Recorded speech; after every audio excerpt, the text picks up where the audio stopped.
Petrobras e Cosan caindo forte hoje, vamos entender os porquês por detrás dessa queda, mas já deixa seu like que é muito importante.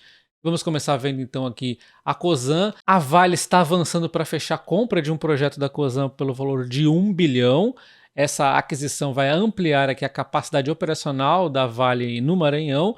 Eu não acredito, na minha opinião, que isso aqui seria um motivo para queda, mas vamos entender o que está acontecendo, tá? Então a Vale diz já estar em tratativas finais para aprovar a aquisição completa do terminal da Cosan, o TUP, Porto de São Luís, lá no Maranhão. A Cosan havia arremetado esse projeto em 2021 por 800 milhões e esse negócio foi fechado, na verdade, no ano passado. E aí a Vale agora então vai desembolsar 1,07 bilhão e ele vai ser ajustado pelo CDI a partir da data do fechamento de negócio. Então é importante a gente entender que isso aqui não é uma grande novidade, é só o processo aqui avançando. E aliás, eu acho uma boa compra, porque isso aqui vai alavancar um pouquinho aqui a Cosan e também tá buscando um parceiro estratégico. Na verdade, ele vai acabar vendendo 100%, né? Mas a Vale, a Cosan até detém uma participação ali, já tem sinergia com a Vale, eu acho que faz todo sentido aqui para a Cosan. Esse terminal ficará a cerca de 6 quilômetros da estrada do ferro Cararras e terá capacidade de movimentar mais de 100 milhões de toneladas por ano.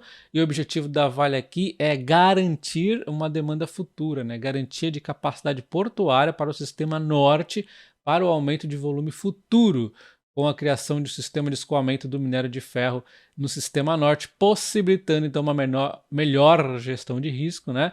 Até depois ainda a empresa vai investir mais de cerca de 30 milhões em obras sociais na região. Enfim, faz todo sentido para a Vale e também faz todo sentido para a Cosan, que ela está inclusive comprometida aqui a finalizar o estudo de viabilidade econômica para que essa operação do terminal Granel, bem como a integração à estação ferro Cararras, não vá atrapalhar os projetos aqui da Vale, tá? Então a Cosan ela tem aumentado muito seu endividamento por conta dessa fase de crescimento que ela está passando, só que com os crescimentos, né, realmente trazendo resultados de um tempo para cá, o EBITDA crescendo muito, a sua capacidade de pagamento melhora e sua dívida acaba ficando aqui proporcionalmente menor. A gente começa a ver um início aqui de queda nessa dívida líquida por EBITDA.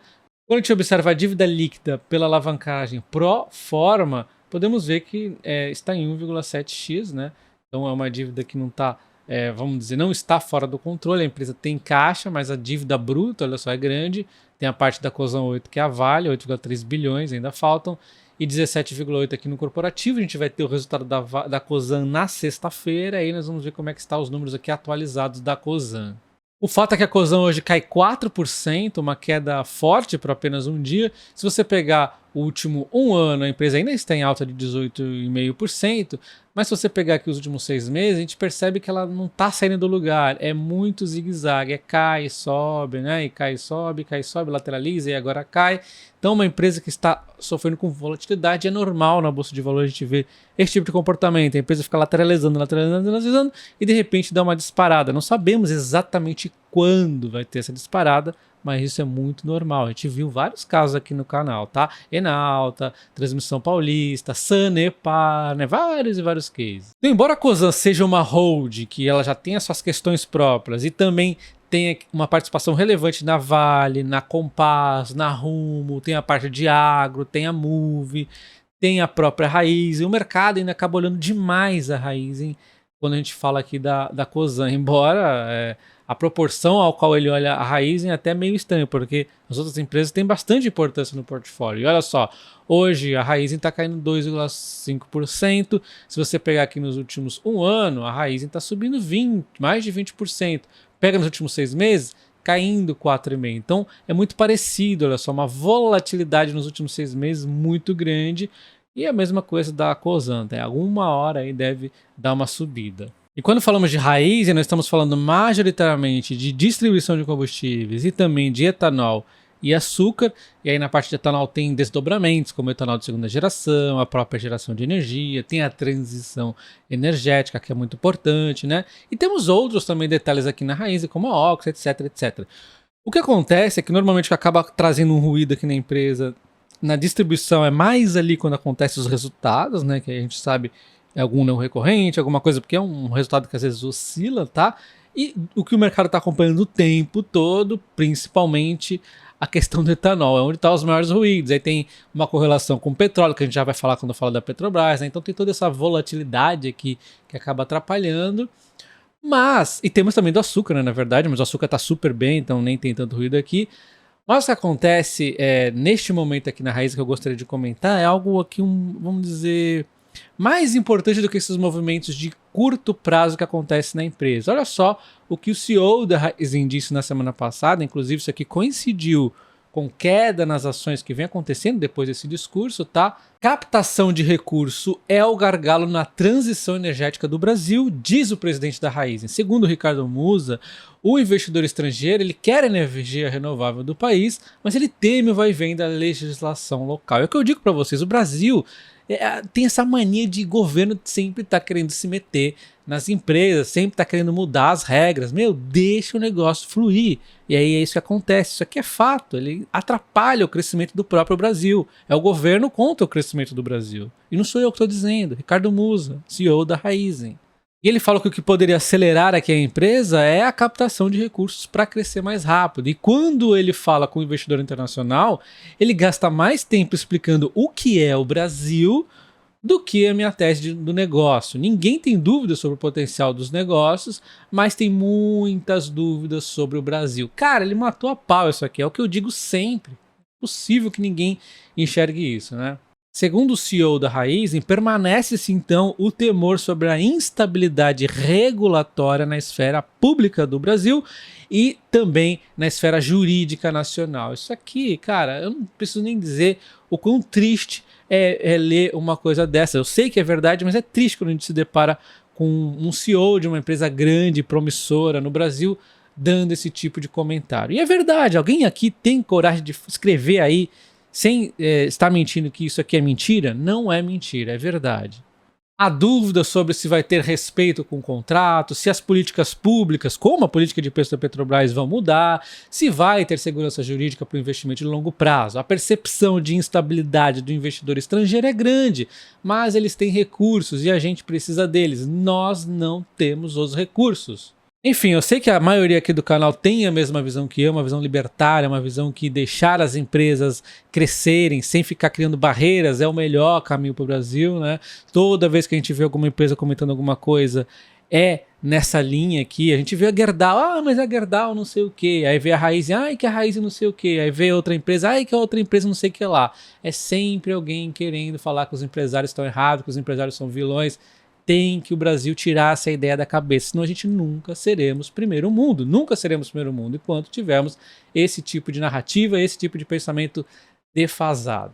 Petrobras hoje caindo 5%, porque o que aconteceu hoje foi o aumento dos estoques nos Estados Unidos, mas quando a gente olha ontem, por exemplo, o petróleo já teve alta por conta aqui de uma possível extensão nos cortes aí da OPEP. Eu sempre falo, a OPEP vê o negócio apertar, ela vai fazer cortes, ela vai atuar para não deixar esse negócio desabar, e é isso que eles já estão planejando aqui. Isso aí foi a notícia de ontem, mas aí hoje vem a questão dos estoques nos Estados Unidos, deu uma pressionadinha, mas o petróleo ele tá ali segurando, né? Então o petróleo hoje caiu um pouco, mas ele vinha de uma alta aqui recente, porém ele está longe dos topos, né? Esse preço de $82 é muito lucrativo para as empresas, ao mesmo tempo que não está tão longe do fundo. O fundo é aquele fundo que eu considero que a OPEP não vai deixar cair abaixo. Então, cara, tá bacana ainda para as empresas petrolíferas. E o que fez a Petrobras então cair foi o discurso aqui do Jean Paul Prats, o CEO da empresa. Ele disse que a Petrobras terá de ter cautela ao distribuir dividendos. Ele fala que a empresa vai ter que ter uma atenção aqui na transição energética, o que vai exigir uma visão mais conservadora, uma postura mais conservadora da empresa. E ele disse que os acionistas vão entender. Bom, nesse primeiro discurso aqui, tem muita coisa correta. Eu acho que uma empresa que fica pagando dividendos fortes por muito tempo acaba tendo algum problema no futuro.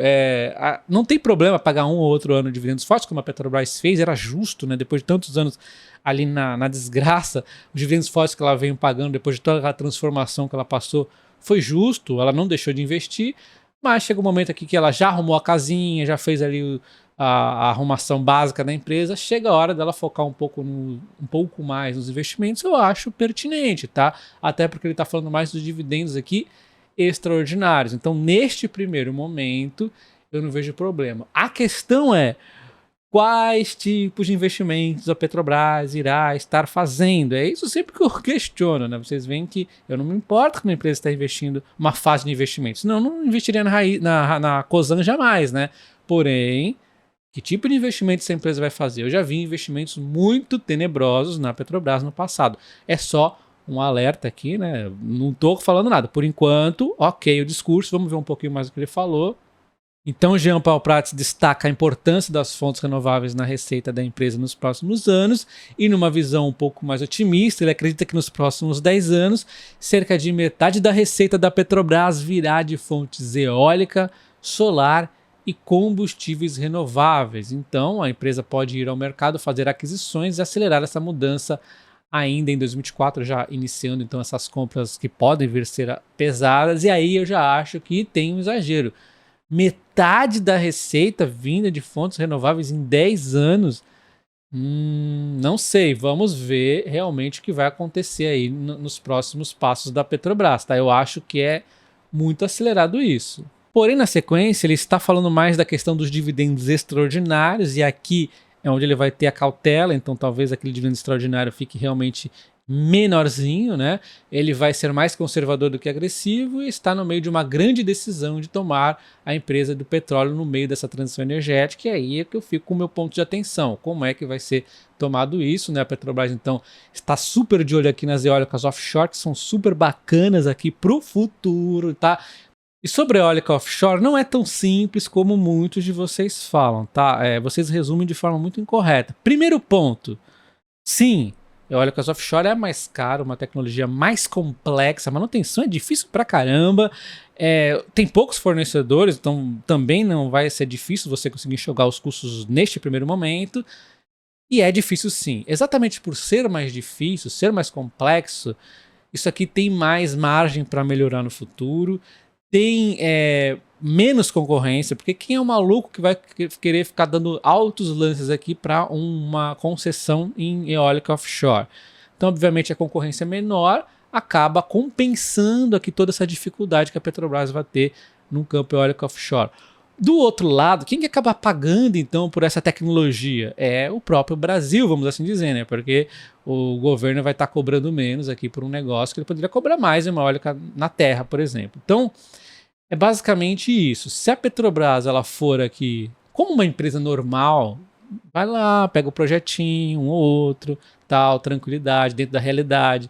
Tudo bem, perfeito. Agora, se ela sair aqui com os dois pés e mete o pé na porta, aí ela pode ter problema. Então, ela tem que ter calma, a diferença entre o veneno e o remédio é a dose. E aí, se a Petrobras errar a dose, ela pode se dar um pouco mal aqui, tá? É porque, lembrando, é uma tecnologia relativamente nova, eólica offshore. Ou seja, já mostrei um vídeo para vocês, né? Gigantesco, o negócio não é fácil. Enfim, a queda toda da Petrobras com certeza é por conta então desses altos dividendos aí que chama muita atenção dos investidores e está em ameaça com esses dividendos extraordinários, né?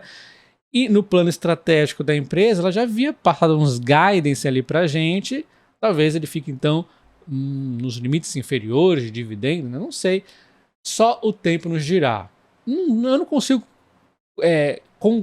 concretizar que esse anúncio aqui é ruim ou bom, porque eu preciso de mais passos aqui da Petrobras. No primeiro momento, se a empresa for investir da forma correta, é perfeito, bacana, não tem problema de diminuir o dividendo para isso. Se for ficar investindo aí a roda, a coisa errada, de qualquer jeito, fazendo compras estranhas aí, de repente refinarias, essas coisinhas aí que a gente já sabe como é que funciona, aí é problema. E vamos deixar bem claro o seguinte, a decisão entre manter, vender, comprar, emprestar, vender para tia é sua decisão, não é minha.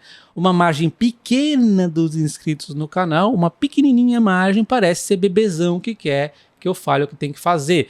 Eu hoje acabei de falar que o Jean Paul Prats disse que vai reduzir os dividendos, aí amanhã ele vai lá e anuncia dividendos de 200% de payout, aí vocês vêm brigar comigo como se fosse eu que tivesse falado isso aqui. Que, aliás, eu acabei de dizer bem claramente que eu nem sei se eu vejo isso como ruim. Tem que ver nos próximos passos. Eu acho que a empresa tem sim que investir. Então eu faço um discurso todo coerente, alinhado aqui com uma realidade neutra.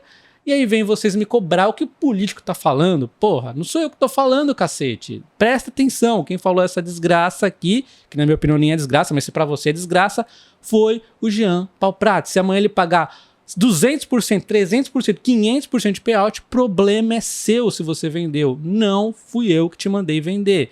Não fui eu que falei que ia reduzir os dividendos. Tá bem claro agora? Dito isso, temos outras petrolíferas na Bolsa de Valores performando muito bem. Eu, no caso, tenho PetroRio, tenho Enalta e tenho a 3R.